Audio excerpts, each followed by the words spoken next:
আমি আটকে রেখেছি এই এক্স বয়ফ্রেন্ড আর তার এক্স গার্লফ্রেন্ডকে, আর সেটাও এই ঘন জঙ্গলের মাঝখানে। আর যদি ওরা এখানে 30 দিন কাটাতে পারে, আমি তাহলে ওদের দেবো $2,50,000। I hate you. গ্র্যান্ট আর অ্যাশলি একটা সম্পর্কে ছিল, তারপর গ্র্যান্ট ন্যাশনাল টেলিভিশনে এই সম্পর্কটা ভেঙে দেয়। তোমায় আমার একদম ভালো লাগে না। আমি সব থেকে সেরা। ক্যাম্পে তোমাকে স্বাগত। ও নো। ও আমি এসো, ওকে এসো। চিনি। আমি একটুখানি মিথ্যে কথা বলেছি। এখানে তুমি আর তোমার এক্স গার্লফ্রেন্ড শুধু নেই, এখানে তোমার 5 জন এক্স গার্লফ্রেন্ড রয়েছে। তাহলে চলো এক্সদের সাথে দেখা করে আসি। দেখা করে ভালো লাগলো। এটা অদ্ভুত। 30 দিন পরে যারা এখানে টিকে থাকবে তারা ভাগ করে নেবে ওই $2.5 লাখ। আমাদের এখন কিছু কাঠ জোগাড় করতে যেতে হবে। যাই হোক, দেখা করে ভালো ঠিক লাগলো। আছে, তাহলে সবাই মজা করো। আমি যখন এখানে এসে গেছি তাই আমি ভাববো আমি এখন সম্পূর্ণ একা, পুরোপুরি একা। গ্র্যান্ড সম্পর্কে কেউ কিছু ভালো বলবে?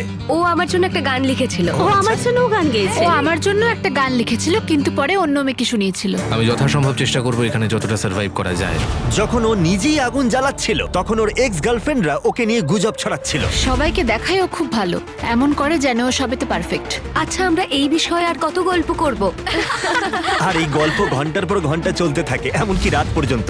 সত্যি বলতে আমার ওর মুখটাও আর দেখতে ইচ্ছে করে এই না। কারণেই আমার মেয়েদের খুব ভয় লাগে। আমার মনে হয় না তুমি এই কারণেই অবিবাহিত।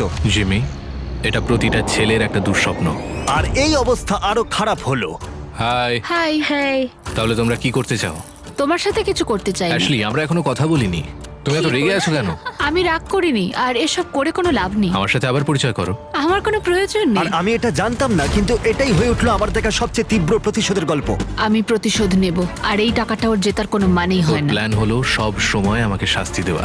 ও এটা ইচ্ছে করে করছে যাতে আমার